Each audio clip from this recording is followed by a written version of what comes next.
Enquanto o Congresso Nacional opta em não debater sobre como regular as redes sociais, o Supremo Tribunal Federal assume papel que não lhe compete e começa a desenhar novas regras para a internet no Brasil. E, durante esse debate, o ministro Gilmar Mendes surpreendeu ao dizer que os próprios ministros do STF seriam admiradores do regime chinês. A frase, tirada da famosa teoria de Deng Xiaoping, não importa a cor do gato, desde que ele casse ratos, foi usada como justificativa para defender uma maior presença estatal na fiscalização das plataformas digitais. O problema é que o modelo chinês inclui censura, vigilância e controle rígido da informação.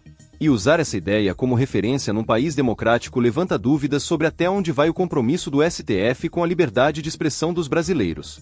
Admiramos o regime chinês, diz Gilmar Mendes em debate sobre censura nas redes.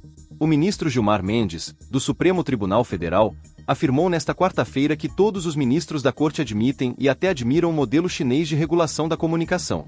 A declaração foi feita durante o julgamento do artigo 19 do Marco Civil da Internet, que define quando plataformas podem ou não ser responsabilizadas por conteúdos postados pelos usuários. Mendes citou a conhecida frase do ex-líder chinês Deng Xiaoping: "Não importa se o gato é preto ou branco, o importante é que ele casse o rato."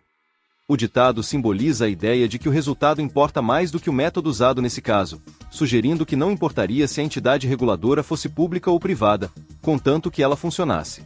A fala aconteceu enquanto o ministro Cristiano Zanin defendia a criação de uma entidade privada, composta pelas próprias plataformas, para moderar conteúdos na internet. Gilmar discordou e disse que essa divisão entre público e privado é ultrapassada, usando o exemplo da China para ilustrar seu ponto de vista. Isso é algo que já se discute mundo afora. Todos nós, aqui, somos admiradores do regime do Xi Jinping, né? Ironizou. Em seguida, Barroso lembrou que a frase original era de Deng Xiaoping, líder que modernizou a economia chinesa nos anos 70 e 80, sem abrir mão do controle político. Regime chinês como inspiração? Gilmar destacou que cada país tem o seu jeito de controlar a internet, e que o Brasil precisa encontrar o seu próprio caminho. Ele citou ainda que o país enfrentou uma grave crise de ataques às instituições, vindos inclusive de setores do governo e das Forças Armadas, e que o judiciário respondeu com eficácia a essas ameaças. Se olharmos para os últimos anos, vemos que demos resposta a problemas sérios. Precisamos perder esse complexo de inferioridade e reconhecer que criamos mecanismos de defesa importantes, disse o decano, lembrando a atuação do Tribunal Superior Eleitoral contra fake news e ataques à democracia. Ele rebateu a ideia de que qualquer intervenção estatal nas redes sociais seria negativa. A experiência do TSE mostra que pode dar certo. Então, não dá para sair repetindo que toda presença do Estado é ruim. Isso é simplificação, afirmou. Para Gilmar, a dificuldade em definir a natureza das entidades reguladoras é real, especialmente porque muitas delas acabam dominadas pelo mercado que deveriam fiscalizar.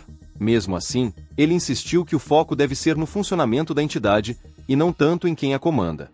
Diferentes visões sobre a moderação. Antes de Gilmar, outros ministros já haviam apresentado suas posições sobre como as redes sociais devem ser tratadas juridicamente. O ministro Flávio Dino sugeriu que a Procuradoria-Geral da República ficasse responsável por fiscalizar plataformas digitais enquanto o Congresso não aprova uma nova lei. Ele também defendeu o conceito de falha sistêmica, segundo o qual as empresas só seriam punidas se tolerarem repetidamente conteúdos ilegais. Já Cristiano Zanin propôs que redes com algoritmos ativos sejam mais cobradas por conteúdos perigosos. Ele dividiu os casos em duas categorias: os de notificação extrajudicial, para plataformas com curadoria, e os que exigem ordem judicial, para serviços neutros, como provedores de domínio. Zanin chamou atenção para a influência das redes sociais no debate político e na vida dos cidadãos. As plataformas têm um grande impacto na democracia e na proteção de direitos fundamentais. Por isso, elas precisam assumir mais responsabilidade. Modelo atual versus necessidade de mudança. O julgamento no STF trata da possibilidade de responsabilizar plataformas por conteúdos ilegais postados por terceiros. Hoje, o artigo 19 do Marco Civil da Internet impede que as empresas sejam punidas por publicações de usuários, exceto quando descumprirem ordens judiciais de remoção. Vários ministros argumentam que esse modelo é ultrapassado e que as plataformas devem agir de forma mais proativa, especialmente em situações graves, como poinfa, terrorismo e golpes contra o Estado Democrático de Direito. Apesar disso, a preocupação entre juristas e especialistas em direitos humanos, definições vagas desses crimes podem gerar abusos, e o poder de decisão acaba ficando concentrado no Estado, o que pode estimular a censura prévia e a retirada arbitrária de conteúdos políticos.